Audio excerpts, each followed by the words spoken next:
অবশেষে ইডি দফতরে শান্তনু সিনহা বিশ্বাস। দুই আইনজীবীকে নিয়ে ইডি দফতরে এলেন শান্তনু। এর আগে বারবার তলব করেছিল তাকে ইডি, কিন্তু বারবার হাজিরা এড়িয়েছেন শান্তনু সিনহা বিশ্বাস।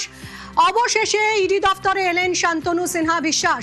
দুই আইনজীবীকে নিয়ে ইডি দফতরে এলেন শান্তনু। সকাল 11টা 5 ইডি দফতরে শান্তনু। কলকাতা পুলিশের ডিসি শান্তনু সিনহা বিশ্বাস। অনুপ রয়েছে, আরো ডিটেলে জানাবে অনুপ।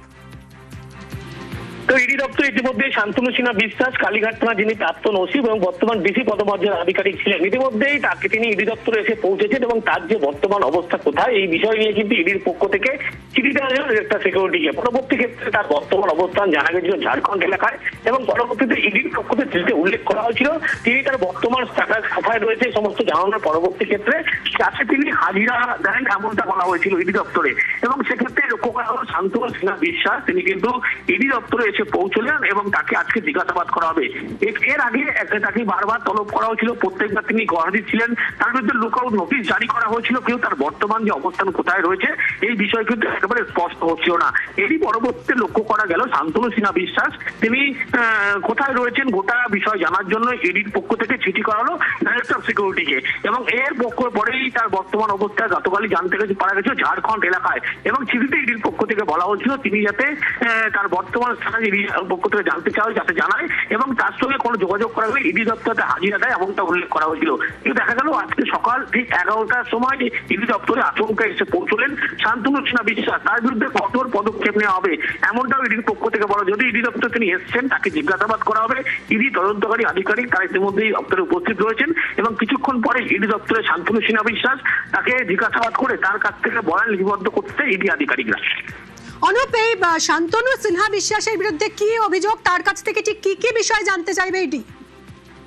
দেখো, শান্তনু সিনহা বিশ্বাসের বিরুদ্ধে যে অভিযোগ শুধুমাত্র একটি মামলায় নয়, এর আগে কয়লা পাচার মামলার ক্ষেত্রে তার গুরুত্বপূর্ণ ভূমিকা ছিল বলে এমনটা তথ্য উঠে এসেছিল। সেই মামলায় তাকে তলব করা হয়েছিল। সেই দিল্লিতে হাজিরা থেকে শুরু করে কলকাতায় প্রত্যেক ক্ষেত্রে গড়া দিচ্ছিলেন। অন্যদিকে সোনাপাপ্পু মামলার ক্ষেত্রেও কিন্তু তার নাম যোগসূত্র উঠে এসেছিল। সেক্ষেত্রে তাকে জিজ্ঞাসাবাদ করতে চাই ইডি, এমনটা বারবার তাকে নোটিশ করা হচ্ছিল। কিন্তু এই মর্মে দেখা যায় যে নোটিশ করার পরবর্তী ক্ষেত্রেও তিনি হাজিরা এড়িয়ে যাচ্ছিলেন এবং একাধিকবার হাজিরা এড়িয়ে যাওয়ার পরবর্তী ক্ষেত্রে দেখা যায় ইডির পক্ষ থেকে লুকআউট নোটিশ জারি করা হয়েছিল এবং তিনি অন্য দেশে পালিয়ে যাওয়ার ছক করছিলেন এমনটা ইডির পক্ষ থেকে মনে করা হচ্ছিল। তারপরেও যখন তার খোঁজ না পাওয়া যাচ্ছিল দেখা যায় গতকালই ইডির পক্ষ থেকে চিঠি করা হয় রাজ্যের ডাইরেক্টর অফ সিকিউরিটিকে এবং তিনি কোন পদমর্যাদায় বর্তমানে কাজ করছেন, তার স্ট্যাটাস বর্তমানে কি এবং কোথায় রয়েছেন। এবং চিঠিতে উল্লেখ করা হয়েছিল যে তার সঙ্গে যোগাযোগ করা গেলে তিনি যাতে সরাসরি ইডি দপ্তরে হাজিরা দেন এমনটা বলা হয়েছিল। এবং গতকালকে তার বর্তমান অবস্থান ঝাড়খণ্ড এমনটা জানতে পারা গেছিল এবং তার পরবর্তীতে লক্ষ্য করা গেল আজকে আচমকা শান্তনু সিনহা বিশ্বাস যিনি কালীঘাট থানার প্রাক্তন ওসি বর্তমান ডিসি পদমর্যাদার আধিকারিক অফিসার তিনি কিন্তু এসে উপস্থিত হলেন এবং এই মুহূর্তে ইডি দপ্তরে রয়েছেন এবং ইডি আধিকারিকরা এই বেশ কয়েকটি মামলায় তাকে আজকে জিজ্ঞাসাবাদ করবে এবং ইডির পক্ষ থেকে কঠোর যে মনোভাব নেওয়া হবে এমনটাও কিন্তু উল্লেখ করা হয়েছে চিঠিতে। সঙ্গে থাকো অনুপ, আপনাদের আরো একবার জানাই এই মুহূর্তের খবর। ইডি দফতরে শান্তনু সিনহা বিশ্বাস। দুই আইনজীবীকে নিয়ে ইডি দফতরে এলেন শান্তনু। সকাল 11টা 5 নাগাদ ইডি দফতরে পৌঁছন শান্তনু সিনহা বিশ্বাস। কলকাতা পুলিশের ডিসি কালীঘাট থানার প্রাক্তন ওসি শান্তনু সিনহা বিশ্বাস, যাকে দুর্নীতির অভিযোগে এর আগে বারবার ইডি তলব করেছিল, কিন্তু একাধিকবার ইডি তলব এড়িয়ে যান শান্তনু। তার বিরুদ্ধে অবশেষে লুকআউট নোটিশও জারি করা হয়।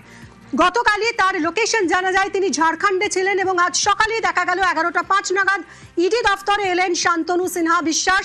দুই আইনজীবীকে নিয়ে এলেন ইডি। আজ তার কাছ থেকে কি কি বিষয় জানতে চাই, ইডি কঠোর অবস্থান নেবে বলেই মনে করা হচ্ছে।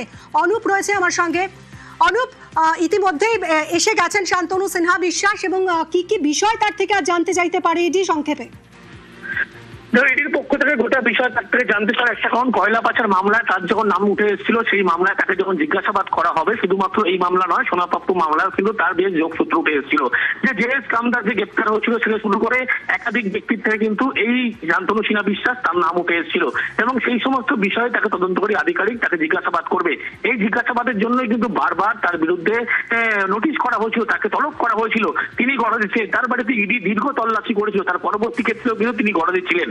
পরপর 4 বারের বেশি তাকে তলব করা হলেও তিনি গর্ভবতী যেহেতু ছিলেন এবং এই সমস্ত মামলায় তাকে জিজ্ঞাসাবাদ করবেন এবং দেখা যাচ্ছে তার যখন খোঁজ না পাওয়া যায় ইডির পক্ষ থেকে লুকআউট নোটিশ জারি করা হয়েছিল।